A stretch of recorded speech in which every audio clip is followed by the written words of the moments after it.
I don't think people are prepared or even aware of what's about to happen right now. And it's like super, super good news for anyone who's running a business. I feel like I could rule the world. I know I could be what I want to.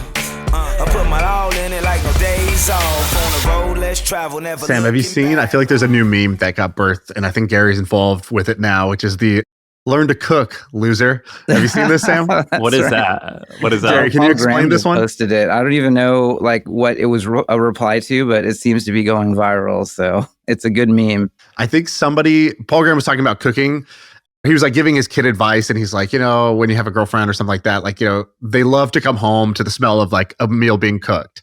And then someone immediately, random Twitter troll is like, why are you raising like a feminine man? Like, he should be masculine. He doesn't need to learn to cook. And then I think Paul's reply was, learn to cook, loser. And then all the builders like Amjad and others, basically like tech people were like, this is actually good general advice. Like, learn to cook as a high agency way of living. I think it's like the compressed idea of, build things, actually make things, actually go do things in the world that, totally are of value. Maybe I'm reading too much into it. It's a more succinct version of make something people want. Yeah, it's the punched up version. Learn to cook, loser.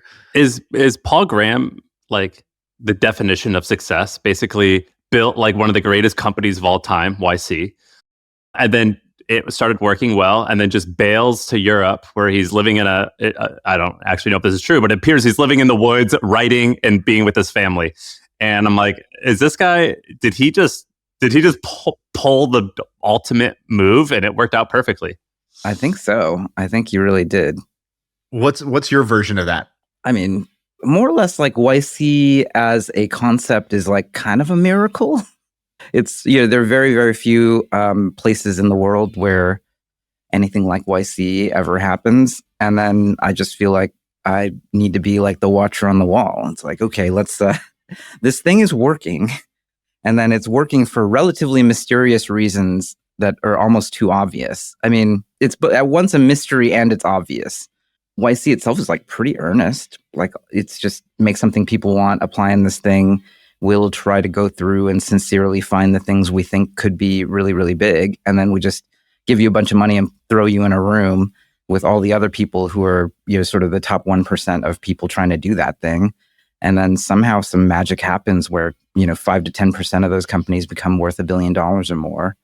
And, YC takes some equity, but not that much, like 7% specifically for people who often wouldn't have access to that capital or that network, like by default, anywhere else. I mean, so it's kind of cool. It's just, 1 + 1 = 3 in a really unusual way. It sort of resembles a college in some ways, only instead of people paying tuition, like we pay them. When I think of good brands, a lot of people will just think of like funny or cool things. But when you think of like what BlackRock or Goldman, like some of these names, they're kind of like Harvard or Harvard. They're a little ominous and like a little scary, but they're institutions. Do you ever purposely think, how do we become an institution? Or is this just all because of, you just said, let's have high standards? Like, was it on purpose, or did it just happen because you had good values? How does that happen? I mean, I think a lot of it comes back to, earlier we were talking about Paul Graham, and the guy's just a very unusual, original thinker and very just clear communicator. And then I think the thing I learned from him in particular is that clear communication and, just using basic logic, being able to explain, sort of, A to B to C, and then you zoom out and there's a really big idea in there. That's, in essence, what a really good pitch is.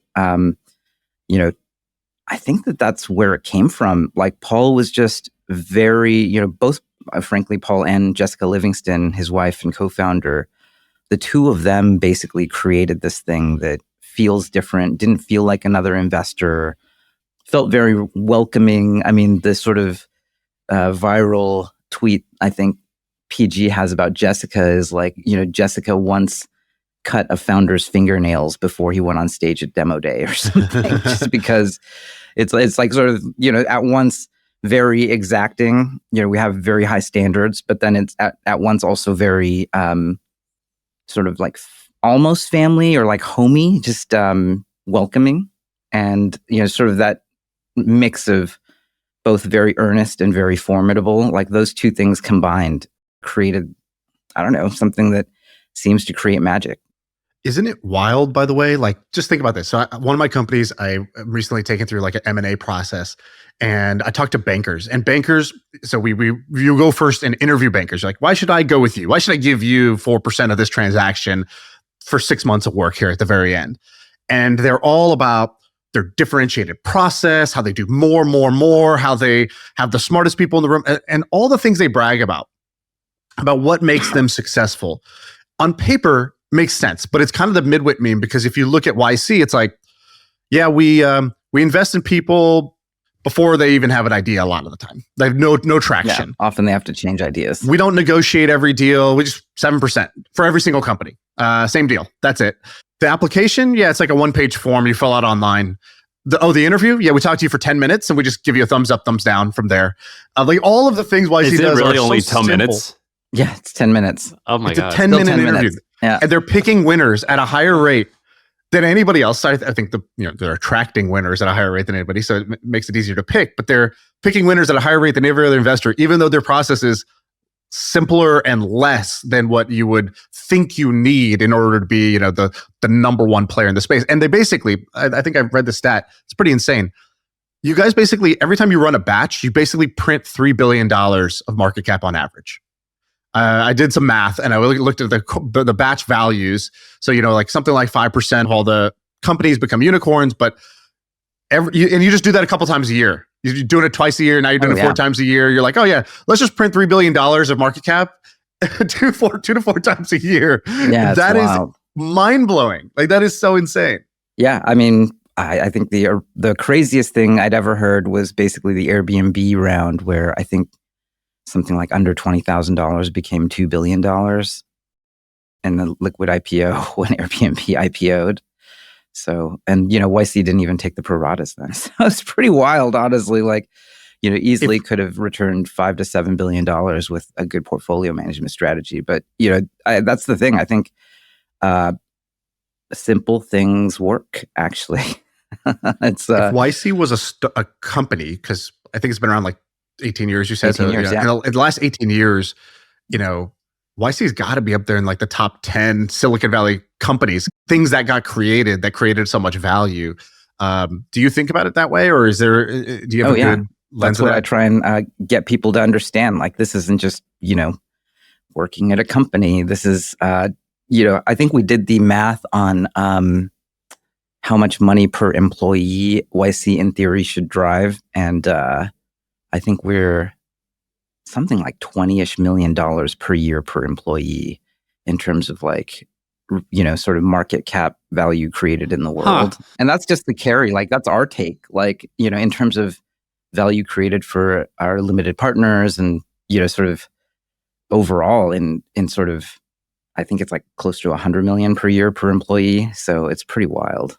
Who are the LPs even? Is it like the pension fund types? Is it just like a VC fund? People or who invest in VC. I mean, the wild thing about YC is I think we're going to release a white paper on this pretty soon, but I haven't talked about this publicly before. We looked at a 2-year period from 2018 to 2020 of people who invested in at least 3 YC companies per batch for those 2 years.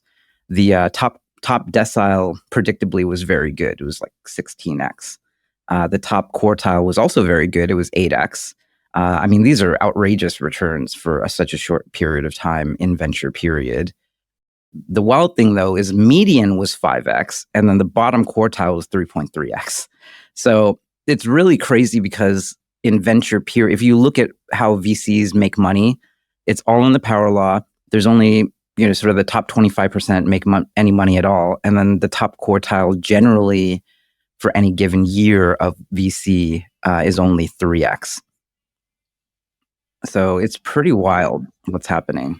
You've read, I think I read something, you've read 6,000 YC applications. So you've seen more of this than anybody else. You're the admissions officer. You've been in a lot of these interviews. You've then seen the companies grow. What do the extreme winners look like early on? And do they look any different than the average company?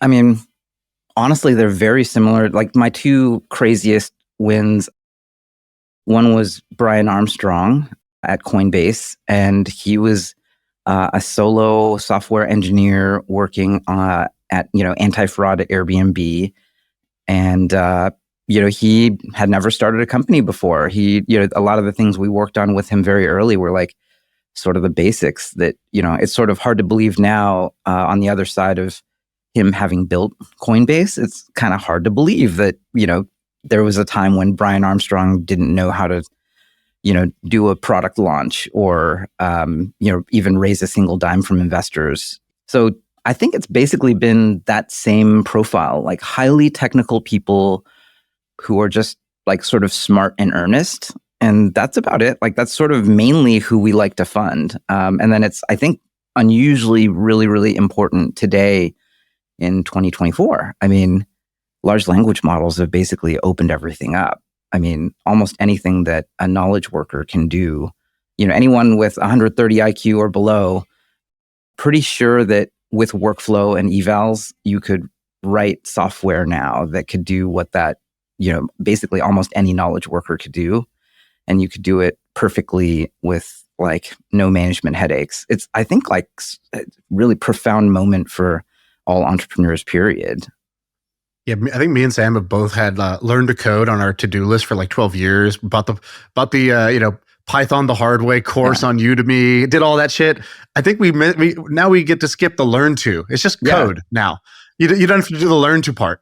It's like you don't need to actually write it. I mean, it helps to be able to write a little bit yourself, but yeah, I mean, the wild thing from here is with like the new developments in O1 and CodeGen, I actually think it'll be more important that you're able to speak to virtual developers and like instruct them on exactly what you want and all the different use cases. And like, we're right at that moment where it's going from like, you really have to code it all yourself to you can just sort of talk to this pretty smart entity that will, do it mostly for you. Like, it's not even about no code anymore. I was doing that the other day where I was talking to ChatGPT, where I was like explaining like, here's the problems my business is having. Can you help me? Like, can you just like be a therapist with me and help me like come up with interesting solutions?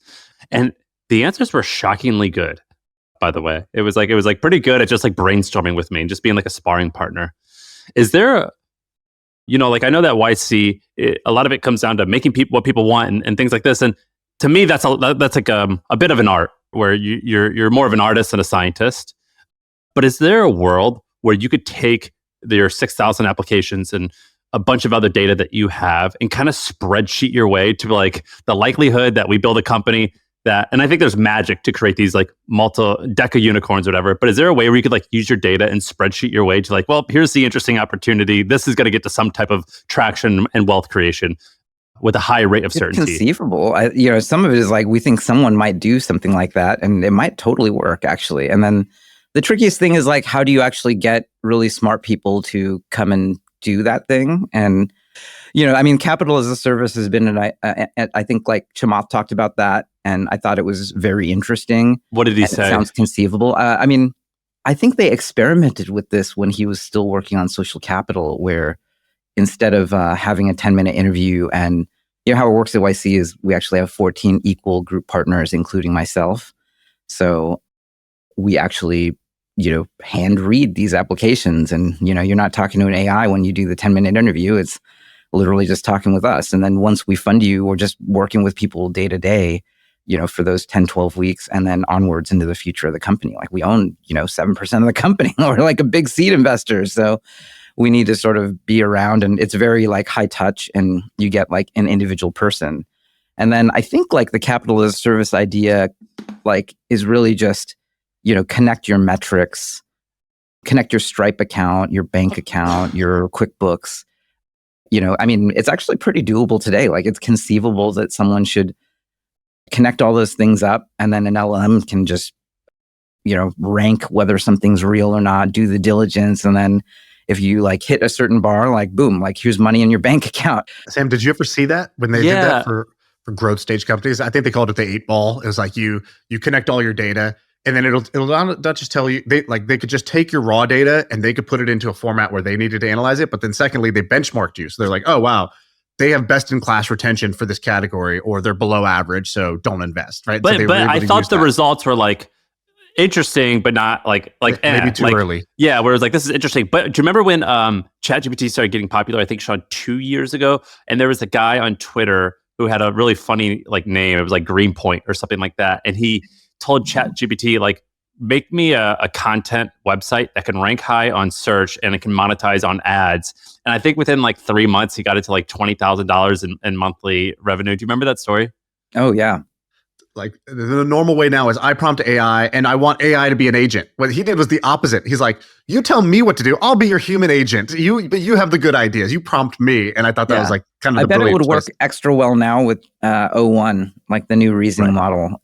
Garry, can I ask you a question? You, today you probably think about like, the future and $1 billion ideas. But when you were 14, I read that you kind of had your own hustle there. You were cold calling companies in the yellow pages, trying to get work, and you made enough money to kind of actually like help your family out, like move from an apartment to a house. Can you tell that story? I've never heard that before. Yeah, of course. I mean, let's see. I mean, my parents, we grew up, sometimes food insecure. My dad was a foreman in a machine shop, and my mom was a home health aide and certified nursing assistant at convalescent homes. She worked 2 jobs. And me and my brother lived in, apartments in Fremont in the Bay Area, sort of in the shadow of Silicon Valley. And I guess one of the weirder things is like my dad's actually an engineer, but he just didn't have the EQ to really hold on to jobs. And he also struggled with alcoholism. So he was always losing his job. And so we were always just like never had money around. And the thing was like, he really did invest in computers. Like we had our first computer was a, IBM PCXT. So, we were sort of reality poor, but, rich in access to computers, which was like really, really powerful for me. And I just realized, oh yeah, like I'm 14, but I, know how to make web pages. And I started winning some awards for like web design as a kid in junior high. I started an underground newspaper with my junior high friends. And we learned how to make a website for that underground newspaper. And we called it an online zine. And the funniest thing was like we had, thousands of people would find it off of Usenet news groups and things. And we'd write articles that, I don't think people knew that we were 14. Like when you're on the internet, one thing we learned is like nobody knows that you're a dog, I guess. I don't know. Like people would just write letters to the editor like we were like a legitimate publication. And I just got sort of really addicted to that. Like an early Vice.com. Yeah, basically. Like I think we wrote, my buddy wrote an editorial about, how the 3 strikes law was bad for California. And, we were like 12 years old. Like, what do we know about any of that stuff? But, on the internet, nobody can tell. And, I think we wrote it in pretty clear English. Like people couldn't tell that we were that young. And then I feel like I got really addicted to the internet. And then I thought, well, maybe I can make money. And, back then, there was a thing called the yellow pages that they'd throw on your doorstep, and that's how you would find businesses. And I thought, okay, the yellow page is probably my link to making money somehow. Like if they have a business and they have a little ad in the yellow pages, literally in the print section, like, and this was not so early that like the internet had eaten yellow pages yet, but it was late enough that there was an internet section. So I just started cold calling, seeing, hey, like I know how to make web pages. Will anyone hire me? And sure enough, I ended up getting a job and riding my bike to the local web design firm that made city websites for like city of Pleasanton and Fremont and San Jose. And, basically they paid me, $10, $7 and $10 an hour to work on. I mean, I learned how to do graphic design. I learned HTML. What is that? What's that phone script? Oh God. Yeah, first you have to deepen your voice, right? You can't be 14 on the call. That's right. And it's like, oh, I'm an award-winning web designer, and but I'm 14. So did he say that? Yeah, I think so. I mean, it's funny. I mean, I remember my first boss. This was sort of his like side hustle. So, and by the way, is award-winning designer in your LinkedIn now? Yeah, I don't know if it is. I should add it again. That's a miss. We'll add it back. Yeah. That's a miss. It's funny. I mean, I remember it was like this company called InfoLane. It was, they had basically I think it had a conference room and, sort of an engineer den and like a little reception desk. And that was the whole office. And I think it was one really technical, like sort of neckbeard Unix guy. And then the funny thing was the CEO was also a regional bank manager, I think, at Fremont Bank. And so, the tech guy had walked into the local Fremont bank and, the internet was happening. And this bank manager was like, I'm going to invest myself. Like, I'm going to invest my own money. And he became like the co-founder on this, web design firm in 1993, 94. So it was pretty wild to think about. I mean, that's just how you started business. And that was what business was. Like, you didn't go on the internet and apply on a form or something. You literally walked into a bank, and banks were supposed to loan you money to start companies, which, I think to some extent still happens, but it's just funny to think like how that's evolved since. And at some point, did you just make enough where you were like, Mom, Dad, here, like I can help, or what happened? Yeah. I mean, I always lived in apartments growing up, and I had a little brother who was 8 years younger. And, I wanted us to I wanted the American dream. And so, I still remember like helping cook the turkey at Thanksgiving and, the new house that, our family bought. And, I helped my parents with the down payment, and my parents still live in that home in Fremont. So I'm helping them remodel it right now. That's amazing. By the way, I looked up your old blog. I think back in 2001, you wrote the following, which I think is pretty accurate. You said, blogs are all over the place. This is back in 2001, so over 20 years ago. Pretty soon, we'll all just be writing a blog. We won't really talk to friends or have to catch up anymore. Human interaction will just boil down to clicking on someone's name on your favorite website, and that'll be it. No more tedious how do you do over a nice matcha frappuccino at some pretentious cafe. Just read my blog if you want to know what's up. Oh my God. You basically predicted social media. It wasn't exactly blogging, but that's Instagram stories. That's Facebook. That's the news feed. Exactly. I think you nailed it, for better and for worse. That's funny, man. I wish the one thing I wish I could do is like go back in time and tell myself, don't sell your time. Like, don't work for a consulting firm, or like, get paid $10 an hour. Like, go make products. But did you ever do that? I thought you were pretty young when you first started getting involved with YC. Oh, I was 27, so I was much later, honestly. I mean, you looked very young in the photos. Well, you actually didn't need to come from the future, because I think I've heard a story that you were working somewhere, Microsoft or something like that. Oh, yeah. And Peter Thiel was like, hey, quit your job. In fact, I'll pay you your whole salary to quit your job and come co-found this new company, this little company we got called Palantir. Yeah, it's like a $95 billion market cap company today. And you turned them down. Could you? I mean, what the hell were you thinking? Could you just embarrass yourself here? Of course. I mean, I went to Stanford, computer engineering. Changed my life. Obviously, fraternity brothers of mine, Joe Lonsdale and Stephen Cohen.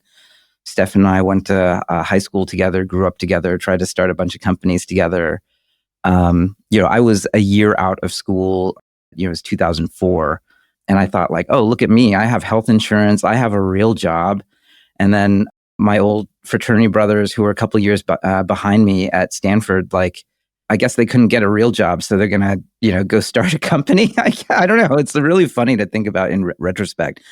But, one of the things that was always really smart about the Peter Thiel world is when you start something, you always just need the smartest people around you. And I was lucky enough that I made, Joe and Stefan's list when that happened. And, Peter was just running the playbook that worked for him when he sold PayPal, which is, and this is something that people at Palantir do all the time now. It's like when you start a thing, you take a 8.5 by 11 sheet of paper and you write down all the smartest people, and then you go take them out to dinner and lunch and just, sit on their doorstep until they quit their jobs to come join you.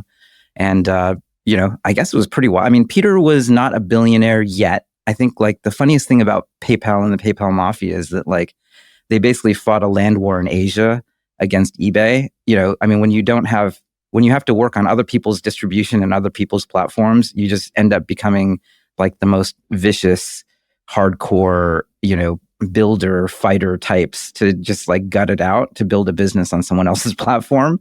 And then the exit for PayPal was just not big enough that it made people like able to take lots of risk, but not so much that they had lost all energy and will to fight. Well, and there was a bunch of them too, so that got divvied up a bunch. Yeah, it's wild.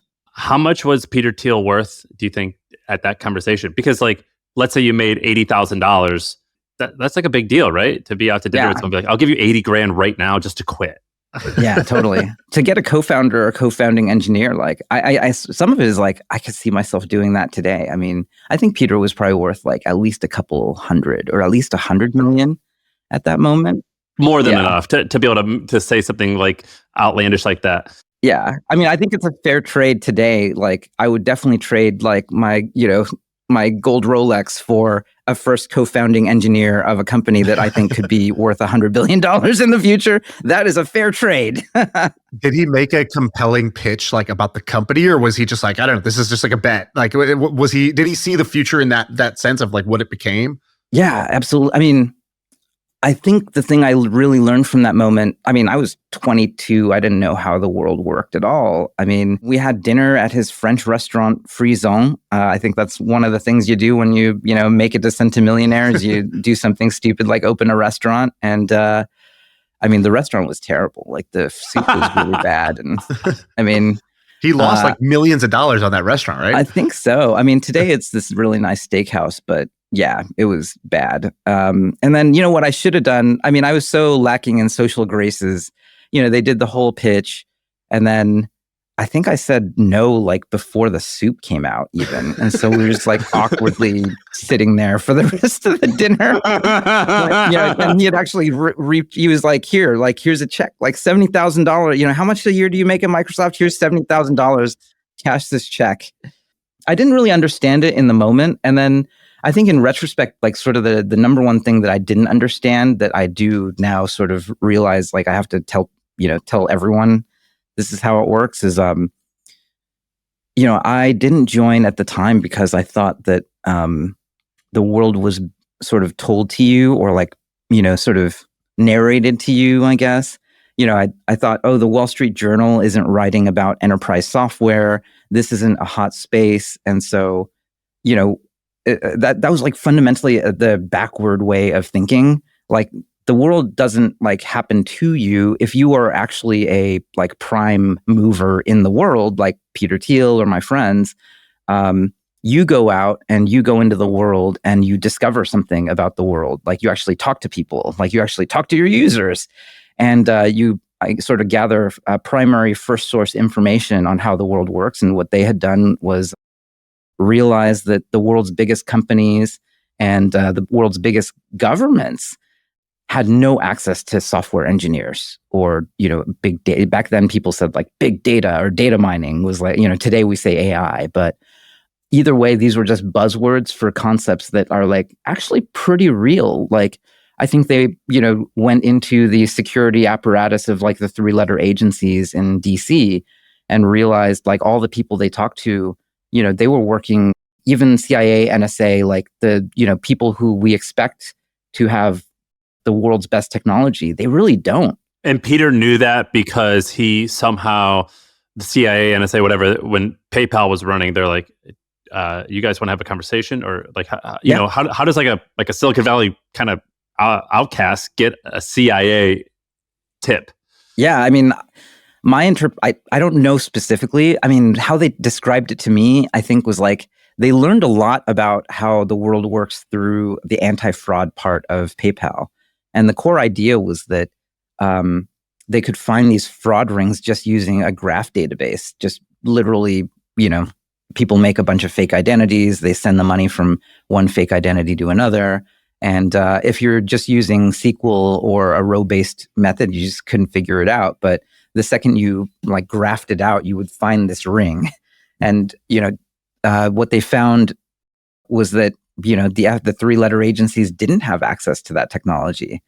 So, what I needed to do was, instead of taking my worldview from the media or, today from social media or from, what reporters were sort of distilling for me. What I needed to do was listen to people who had actually lived direct experience in doing something unusual and strange, and like something that people. That's simple, but that's still really hard to like. Oh yeah, well, it was smacking me in the face, and I You didn't had an even see L6 it, promotion waiting on you, right? At Microsoft. Yeah, I was trying to make it to level 60. Yeah, level 60 is like hardly it's like level 3 or something. It's brutal.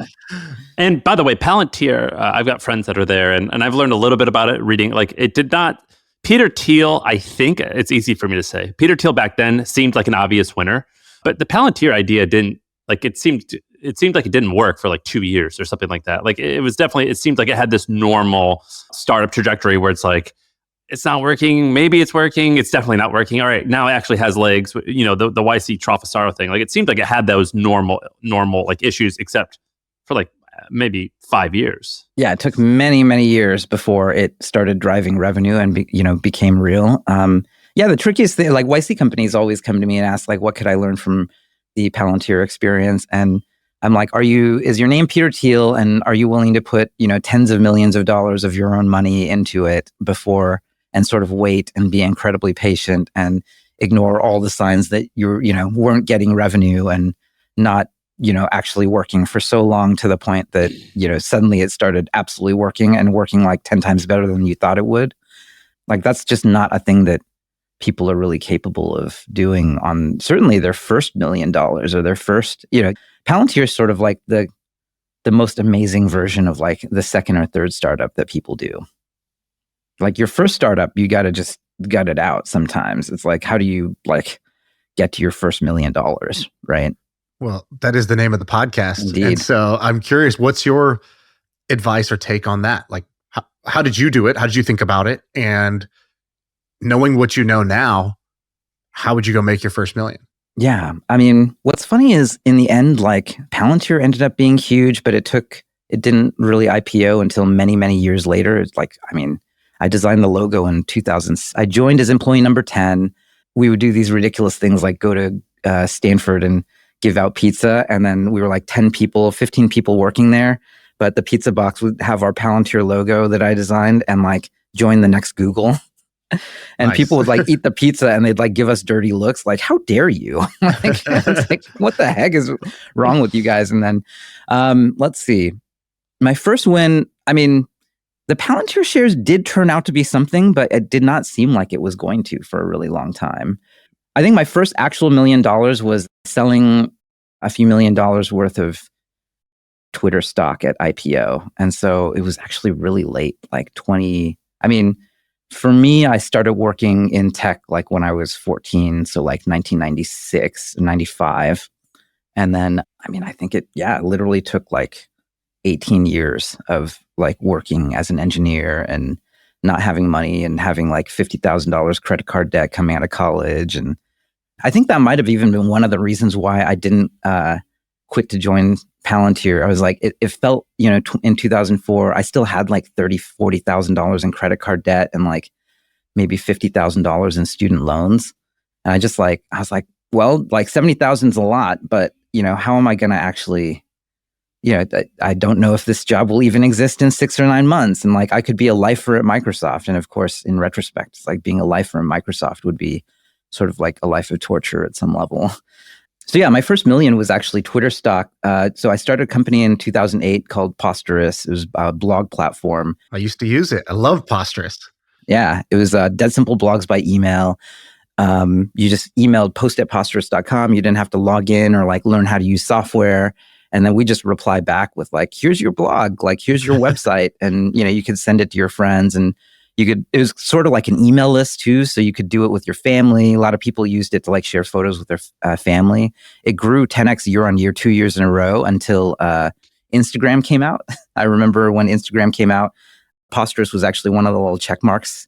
It's lost to the sands of time. I think it was like, Posterous, Tumblr, Foursquare, Twitter, and I remember all the that sharing page. And I remember Chris Sacca, one of our investors, emailed us about it and was like, hey, what do you think about Instagram? And before I could reply, my co-founder replied, it sucks. I was like, and we got a one-line reply from Sacca saying, I'm very disappointed in you guys. And then I just was like, sleep deprived, didn't think about it again. But like, I think about that all the time now, because, when you're working on a startup, like, we didn't actually even totally understand why we were growing that fast. In retrospect, it was actually because the iPhone was new and people were taking lots of photos and there were no apps that made it easy to upload. And then Instagram was sort of the first free app that created a network that also even had a little bit of utility with their filters, and it was all free. And basically, we got run over by the eventual winner. And, I think that's one of the big dangers for founders, period, is when we launched in 2008, Michael Arrington at TechCrunch wrote about it, and he framed us off the bat. He was like, Posterous is way easier to use than Tumblr.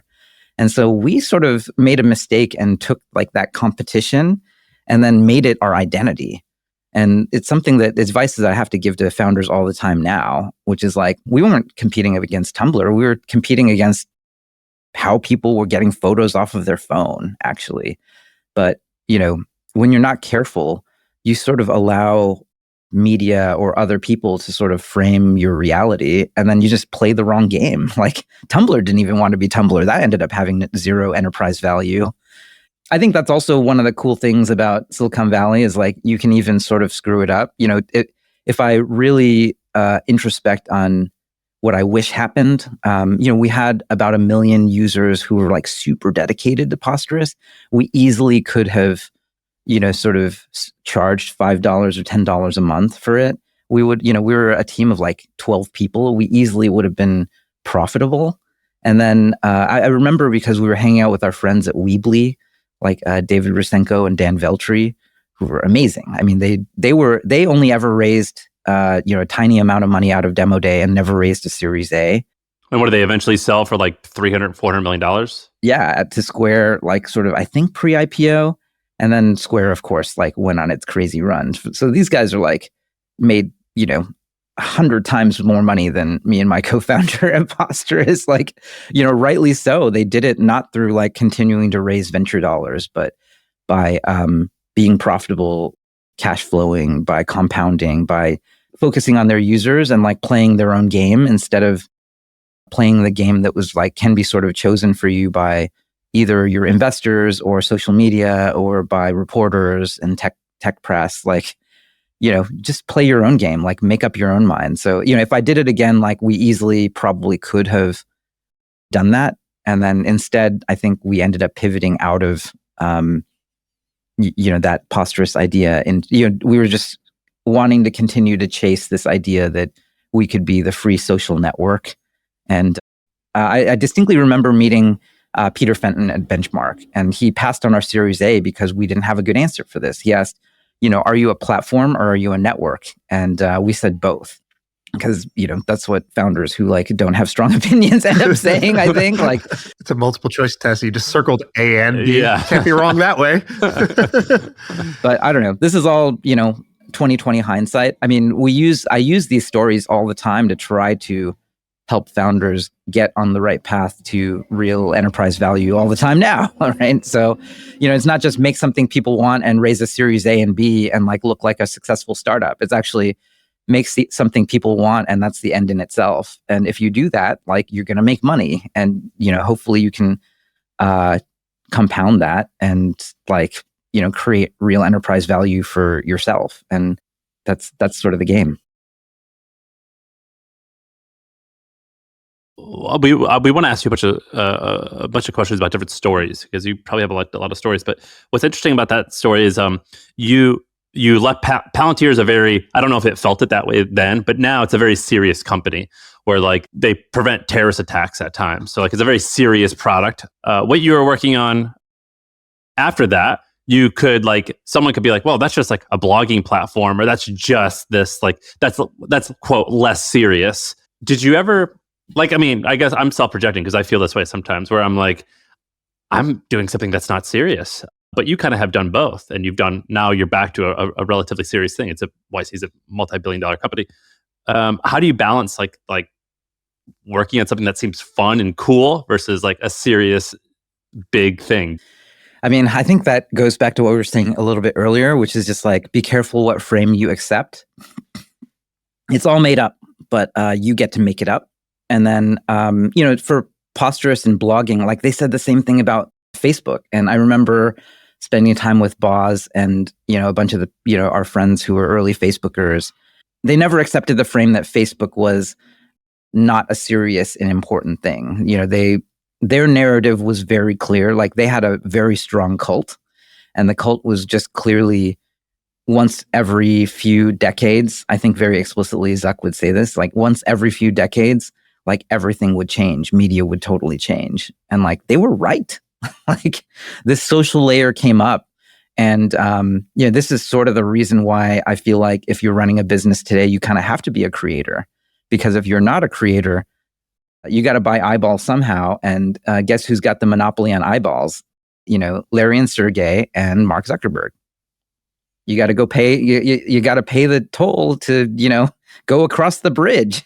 Like the second price auction mechanism in the ad networks for like all incremental attention is so valuable that these are like the most durable, powerful network effects businesses that like cannot be disrupted. So wait, are you telling all YC founders to go and build an audience online? Oh, if you're doing consumer, you basically have to, right? What about sometimes even if you're dev tools, like you? But yeah, wouldn't you say the same thing if you're a B2B? Like, isn't it even more valuable because you need a smaller, more targeted audience? Oh yeah, that'd be great. It's harder to target. That's a pretty interesting thing. You didn't say this. I'm putting words in your mouth. But if you are saying to all the oh yeah. Yeah, we have Mark Pincus coming to speak at our mini conference later today, and we're going to talk about it. It's like, how do you actually get incremental customers? And distribution really matters for consumer businesses, but that's also why we've had a dearth in really breakout consumer businesses for 10 years. I think that this will change. I mean, with AI does change things. I don't think it's broken the distribution advantage. I think that the big tech companies have a total stranglehold on the incremental user, and you have to pay them still. I mean, it's just purely market dynamic, right? Like, we're selling widget X or game X or dating site X or whatever it is, but, our, buddy from college or, or someone from halfway around the world in Eastern Europe can like take what we've done and like do the exact same thing, or go to our supplier in China and like get the same drop shipping relationship. And so at that point, like the second price auction means like, well, I want that customer. No, I want that customer. No, I want that customer. Guess what? It's an auction. Like every incremental dollar that is gross margin, Google or Facebook will just extract because it's a perfect marketplace. And that's just the world we live in right now. And then, I think that the purest form of alpha that exists still is saying interesting, valuable things that, and the YouTube algorithm and the X algorithm and, to a less extent, like Instagram. I mean, I think TikTok is actually pretty wild. Like they're just giving away distribution over there, especially for brand new creators. I think Meta is probably really dropping the ball on how they're thinking about creators. They just like, I don't know what's going on over there. Seems like they only want to satisfy the people who are already big, which, is not that helpful for people who are trying to do new things. But yeah, that's sort of the regime we live in. For B2B, what we see at YC is that, probably 70 or 80% of companies are B2B. And our most well-attended mini conference every batch is actually the sales mini conference. Pete Kazanji, Founder Sales, like that book, we give a copy of that to like literally every founder. A lot of it is about a mindset shift. Like most people have never been rejected 95 out of 100 times. Like it's just so like soul crushing to get no that many times in your life. But it's also, for 80, 90% of businesses today, you better get good. If your website conversion rate's 5%, you're doing phenomenal. You go out and knock on 100 doors and get 95 no's, you feel like you're the biggest failure in the world. And it's the same conversion rate. And you shouldn't because you got five. You got 5 enterprise contracts paying you $10,000 to $100,000 a year. Like you're the biggest winner in the world. Like that's how this stuff works. We got to ask you about some of the people that you've been able to meet. I'll tell you what I want, and I hope that you give it to us. Sure, I don't know if you will or you won't, but like, so me and Sam kind of are in what I'll call like the way that most people live their life, which is you wake up every day, you got your project, your business. It doesn't matter if you're doing, $10,000 a month or $100,000 or $10 million a month. Doesn't really matter. You can wake up every day, and then we all look for kind of like this entertainment inspiration thing. And we get a lot of it from Twitter, from podcasts.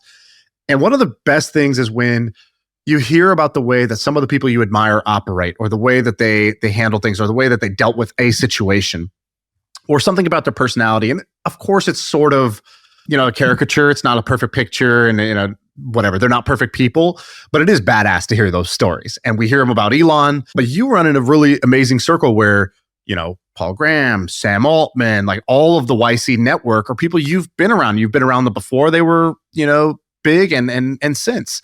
I would love if you could tell us a couple of like either personality traits or stories that stand out for some of the people. So I'm curious. It's a long-winded way of saying, can you tell me some cool stories about some of these characters that you've run into? Absolutely. The funniest story I remember from working with Paul Graham in the office, I mean, he gave me my first shot as an investor and as an advisor to startups. I was burnt out from Imposterous. My co-founder and I had like a falling out, and he wanted to become Google Groups. And I was like, dude, I don't even think that Google wants to be running Google Groups. Like, what? We should just charge money. But Paul, like, I think really did, like, Paul and Jessica basically like did all the admissions, worked with all the companies. It was like 2011. Even the whole YC campus was not a campus. It was like a warehouse with some carpet and some like custom, like very cheap. I mean, it was just tables and benches. The benches were so rickety that like if you sat on one side, like, and the other person on the other side, like, stood up, like you'd fall over. Like there's just like a bunch of funny things about YC early. It was like this tiny thing. And to paint a picture, like people still, when I said I was going to go work at YC as a designer in residence, my friends in venture or startups would say, oh, that's nice. It sounded like I was going to volunteer at like a high school camp or something. It was like a high school basketball camp or something. It was like, oh, that's nice. That's so, I hope you enjoy that. Like you're doing your community service. Good for you. Good for you. Exactly. And, Dropbox had happened as and it had become $1 billion company, but Airbnb, I think, was just about to become $1 billion company. And, I think this is lost to the sands of time, but I remember Sarah Lacey had written a book called like 1 Year Lucky, 2 Year Good. So that, 2011, I think, was the 1 year lucky, 2 year good moment for YC, where people realized, oh, this isn't like some fringe thing. It's actually starting to churn out like basically the most dominant startups that exist. It's like a very concentrated form of Silicon Valley.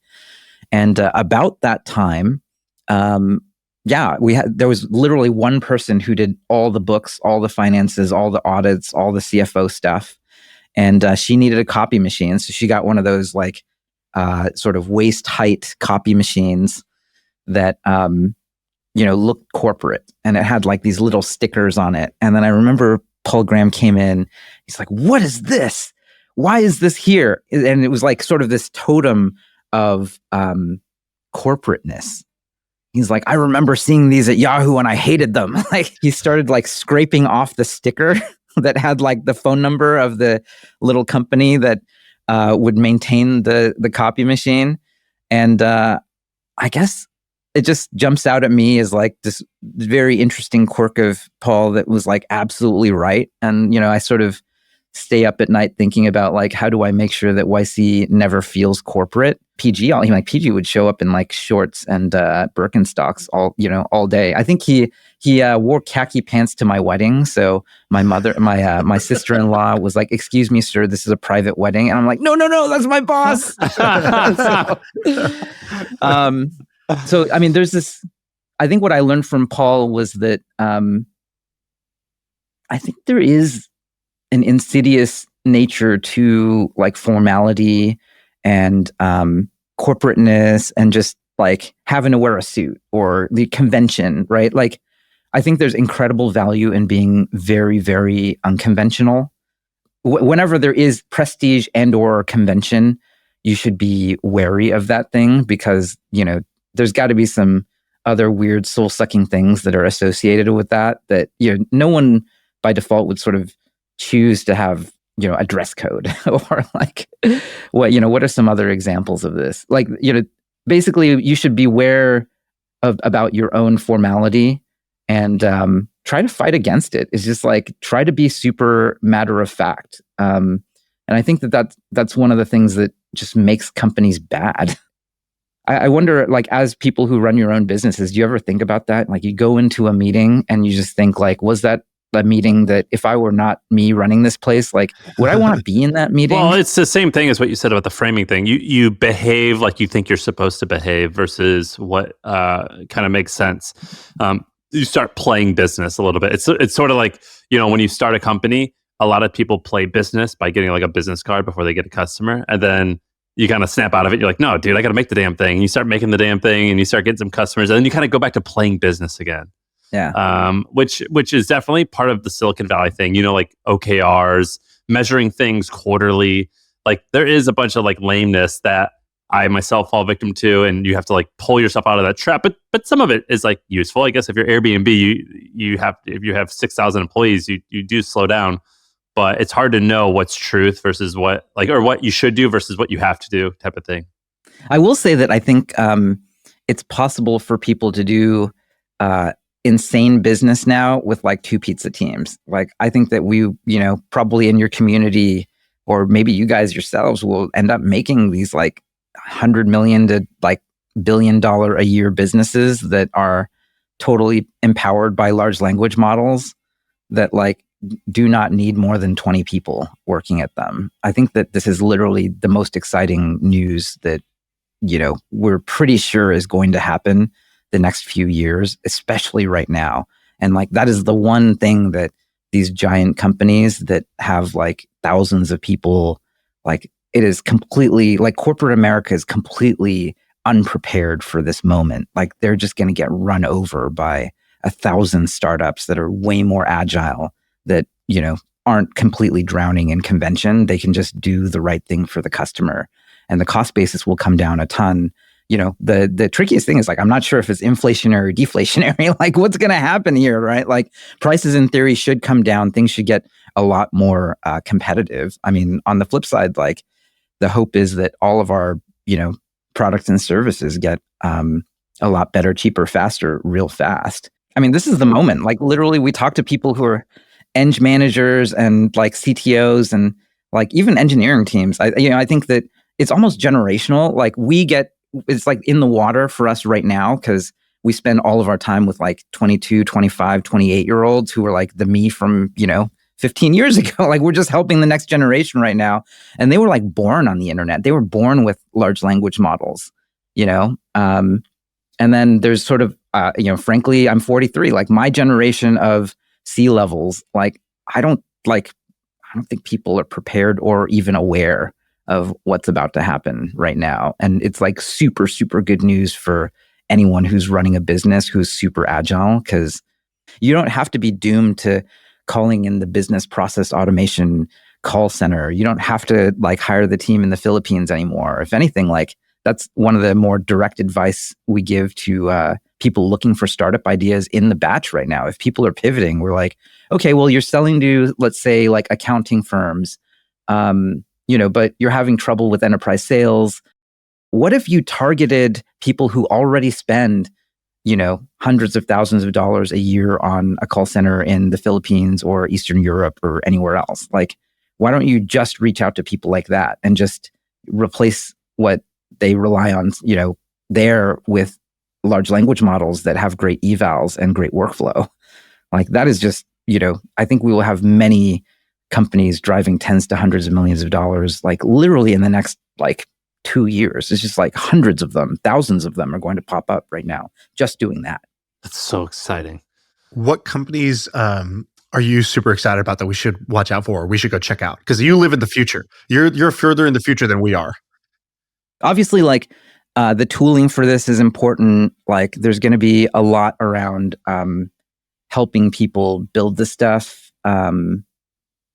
Evals in particular, like doing it test driven is important. The danger for most founders right now is it's very easy to make demoware that you can use to raise money. And then you're tempted to sort of, quote unquote, raw dog your prompts. Like, you will just write code that has some prompts and you won't write any tests. And then the funny thing that we're seeing right now that I think is super true is, again, like going back to what we were saying earlier, like it's important to build your worldview on how the world works directly from customers and their customer data.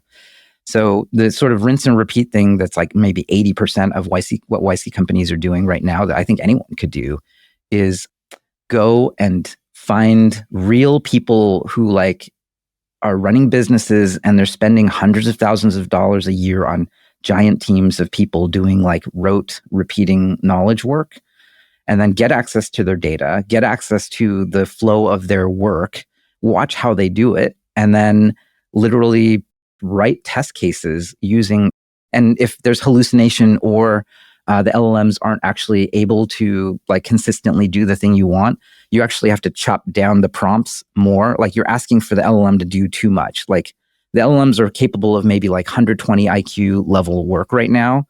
And if you're, giving it like too much in the context window and asking it to output too much, it's just like, do it in steps, right? This is literally what O1 and reasoning already does using chain of thoughts. The interesting thing and weird thing that I'm tracking right now that I'm a little bit worried about is it is entirely possible that the next generation of large language models from Anthropic and OpenAI and Meta are 1 and then 2 orders of magnitude in like compute and number of parameters, and then we just get like the Dario Amodei scaling laws paper specifically says like, these big large language model AI labs are going to spend $1 billion and then $10 billion on the next generations. And like, if we get like continued step function improvement, like the trickiest thing is like all the stuff that even what we're doing as founders are doing, like, maybe the models will just do for themselves. And, I think that my hope is that, there's not enough agency in these things. And then, maybe what will happen, what we hope and what we think will happen is that the people who establish brands and moats and evals right now, when the next generation models happen, their cost structure just comes down by like 10x. And then they already have like the revenue and the market captured in some way that they're like sort of beating the software incumbents that they're going up against. They themselves have like tens to hundreds of millions of dollars in revenue. And then like basically the standard moats apply. Like look at Porter's 5 forces and you're like, your data, you have way better access to data. Your systems are way smarter. It costs a lot of money to take a risk and switch off of those systems. And then you have a sales force that is way better and smarter. And so if you take all, that's sort of the gambit right now. Like if you do prompts and evals, you're pulling forward the future by a few years. You're trying to like grab as much land as you possibly can right now. And then from there, like hopefully you can hold on and build the next Microsoft or the next Salesforce or, the next 10 to $100 billion company. Was it obvious when Sam Altman left YC to do this? I wish I was smart enough to predict that this was what was going to happen. Did you think that he was going to be the man like he is now? Like, Paul Graham has that essay where he's like, here's 5 people I'd bet on. And one of them, the 5th one was like a 25-year-old Sam Altman. And the other 3 were like, Bill Gates and Steve Jobs. And then he said, this kid. So were you like, whatever Sam does is going to be a generational company? Or were you like, it might be, it could be mildly successful? I mean, I think it could be a bit. In full transparency, like I'm going to be super honest. I was like, man, I don't quite get it. When he was sitting in my shoes as president of YC, he'd come back, and I remember sitting in the group partner room, and he'd say like, well, this is what Elon was talking about, and this is what Larry was talking about, and they were all talking about AI, and they were sort of talking about these sci-fi scenarios. And I'm like, man, I saw Terminator 2 too, but that was a movie, okay? And I think that I'm changing my tune at this point. Like, I wish that it was smart enough to be, actually totally a believer. I'm a believer now.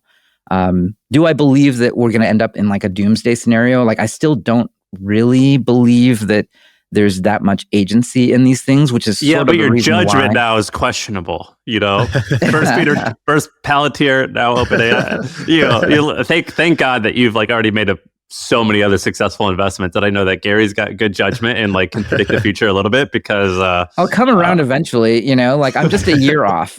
Yeah. He was Palantir employee 10 after he said no to the co-founder. That's true. Well, he ended up there, right? So Now we are full believers in large language models. But I think the thing that's a little bit lost to the sands of time is that what Sam was absolutely right about was jumping on this thing that the smartest people in the world were already talking about 8-9 years ago, and then he built it. He invested the money. He brought together the people. It was no small task to bring together the smartest AI researchers in the world. And then not only that, it was semi-miracle. You could ask, why didn't Meta do this before? Why didn't Google do this before? Why didn't Microsoft Research do this before? All of those people had virtually limitless access to resources. And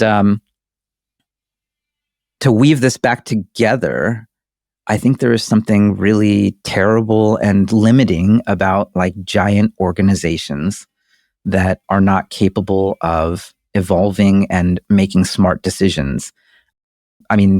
That's what big tech is like. There's sort of big daycares for the most technical smart people in the world. And it's here, play some volleyball. We'll cook you lunch. Here's do your laundry at work. Let's totally infantilize the smartest people in the world. And that's a waste of time. What needed to happen was the ability one of the things that got explained to me why it was OpenAI that came up and invested millions first and then tens of millions and hundreds of millions into the large language model and transformers for language.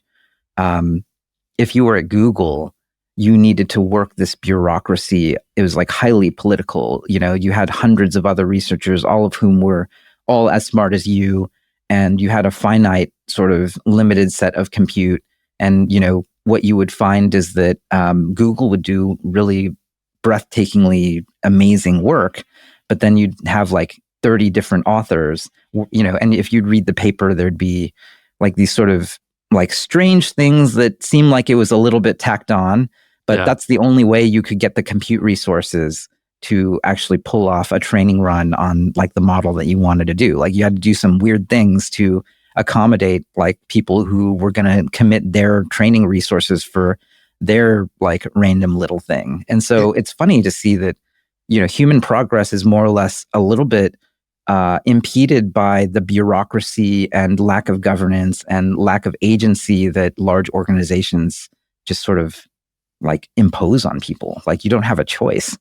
Isn't it crazy that it was easier for them to invent and discover transformers and this large language model breakthrough than it was for them to navigate the bureaucracy to actually like create a product out of this or do anything useful with it. Like that should tell you kind of everything you need to know. Yeah. I mean, the wild thing is like, even with an OpenAI, like they did everything right. Like GPT-3 was very impressive. 3.5 was even more. 4 was incredible. But like, they were going to just put it behind an API and like explicitly for many years, OpenAI was supposed to be a, we're a research lab, not a product company.